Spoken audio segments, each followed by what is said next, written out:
Hey everyone, it's Carissa. Welcome to Satur-YAY. We are celebrating the weekend by getting our craft on. Woot woot!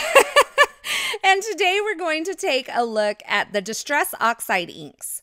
Now at first glance, these inks look a lot like the traditional Distress inks, but I'm going to show you that these inks are unlike any other ink on the market today. The casing on the Oxide inks is gray so that you can tell the difference between these and the regular Distress when they're on your shelves, in your drawers, and that kind of thing. Now, I only have 10 of the Oxide colors here. They're available in 12. I picked up the most colorful. I did not pick up the browns, but there are a couple of browns available in these inks as well. And I don't have the regular Distress in all of the colors, so I'm just pulling in the ones that I have in the full-size pad so that you can see them up next to each other. Now, I wanted to compare apples for apples, so I'm going to be using the same colors together.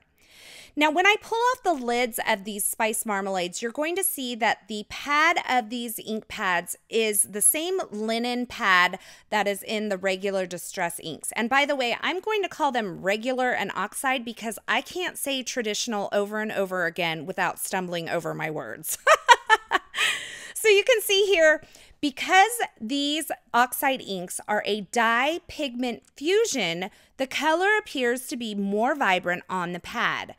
A pigment ink is more opaque than a dye ink is. And I'm going to do something way out of my comfort zone, and you can see me building myself up, but I'm going to touch these pads so that you can see the difference of the inks on my fingers. The regular Distress is on my left-hand side here. It is more translucent. The Oxide ink is on my right-hand side, and you can see that it is much more pigmented. It's more opaque, almost paint-like, and that is the pigment property of these inks. Now, because these have the pigment fusion, they're actually better for stamping than the regular Distress inks, and I'm going to show you that here on Bristol Smooth, Ranger watercolor paper, and Neenah Solar White. I'm stamping this sentiment in both the Oxide and the Distress up next to each other, and you can see because of that pigment property, these stamp much more smooth, much more vibrant than the regular Distress inks. If you've been around Distress inks for a while, you know that they weren't really great for stamping. They were great for techniques, but not really great for stamping. Now, the other great property about these, because of that pigment fusion into the dye ink, is that these stamp really well on dark cardstocks as well, which you're going to see on this Neenah Desert Storm, as well as this Basil Licorice Twist cardstock. Now, I'm stamping these in the regular Distress and the Oxide in each of these colors side by side using the same stamp so that you can see that comparison. Of course, the regular Distress inks are not going to show up on that black cardstock. And you can see here that I'm getting a great stamped impression with the Oxide inks, especially on this solid stamp here. Now, when I go in and I stamp with the regular Distress, you're going to see that blotchy effect. And for years, people haven't really used regular Distress ink for stamping because of that. Now, if you love the colors of Distress ink, you can now get a great stamped image. I've gone ahead and done all of these papers again to expose them to water, and I'm going to show you some of these side by side. You saw me there. I'm spritzing all of these with a light spritz of water. These are water reactive. Now, a traditional pigment ink is not going to be water reactive. It's going to stay put. But because these are those dye pigment fusion, you get that water reaction. And here you can also see this unique finish that you get when these Oxide inks are exposed to water. You're left with this almost chalky finish. It is not chalk. It doesn't come off on your finger, but you get this really cool oxidized effect. You can see I'm comparing the ones that are not exposed to water to the ones that have been exposed to water so that you can really see that oxidized effect on each of these. Now let's get playing here. I'm going to take my three, what I consider primary colors, and put them onto my Ranger craft sheet. This is the worn lipstick, the fossilized amber, and the broken china. So if you think of your primary colors, they are red, yellow, and blue. So my pink is acting as my red here instead of the fired brick option. And I'm using the broken china, which is a little bit of a paler blue-green than the faded jeans. Once I've applied that all to my craft sheet, I'm going to spritz it with this Nuvo Mister bottle. And you can see as I spritz it, these inks almost come alive. They have this glowing property. It's much brighter effect, and that's how you know you have enough water on these inks.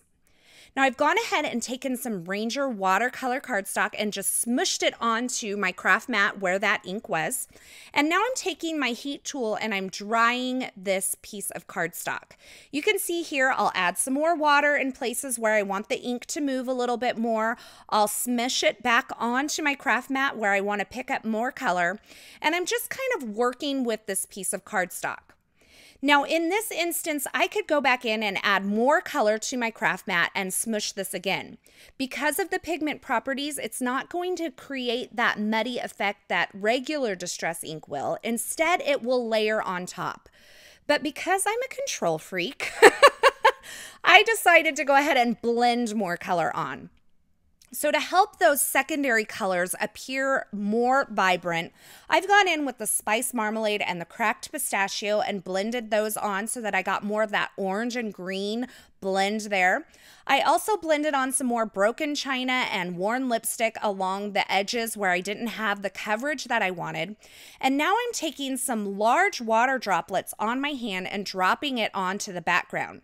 This is going to cause that ink to react again. I'm going to end up with those kind of water droplet bleached areas, and it's going to all have that unique finish that this Distress Oxide ink gives you, that chalky, smooth, velvety look.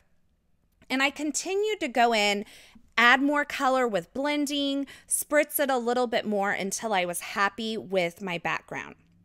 Now I'm going to take some dies from Honeybee. This is their hexagon dies and also their happy word die here. This comes with 3 different happies. So there's a happy, a shadow, and an even larger shadow. I'm just using the regular word today, and then I'm cutting it from Nina Solar White and adding some gray ombre effect on the bottom. So I started with a T1 and now I'm doing a T3. I'm just doing that along the bottom. Then I'm going back over with the T1 to kind of blend that out. And I'm going to finish with the colorless blender to soften the line between the white and that lighter gray. Now for my sentiment, I also am going to heat emboss this You Are My. This is from the It's All Inside stamp set from the Essentials by Ellen Line, and I'm just white heat embossing that on some sugar wafer cardstock from Basil. And now I'm going to arrange all of my elements onto this Distress Oxide background that I've created. You can see the beautiful results I got there. I'm going to just go ahead and assemble my card and then spritz the entire thing with the Sukanyeko Shimmer Spritz Sparkle Spritz Spray. I don't know what it's called. I will have it linked in the description below. It's one of my favorite sparkly finishes. I did mist it from super high above so that I would not reactivate these inks. So you want to do a light misting from way far above so that you're not reactivating the inks once again. And that left me with a beautiful sparkly finish all over this card. Now, I did want to show you that these Oxide inks are fabulous for blending. I am using regular Nina Solar White cardstock here, and if you've ever blended distress inks, the regular distress inks, you know that it's really hard to get a good blend on the Nina Solar White. It is a little bit easier to get a good blend with the distress inks on the Ranger watercolor cardstock or the Bristol Smooth cardstock, but I wanted to show you that these blend so well you can even use them on the Nina Solar White cardstock.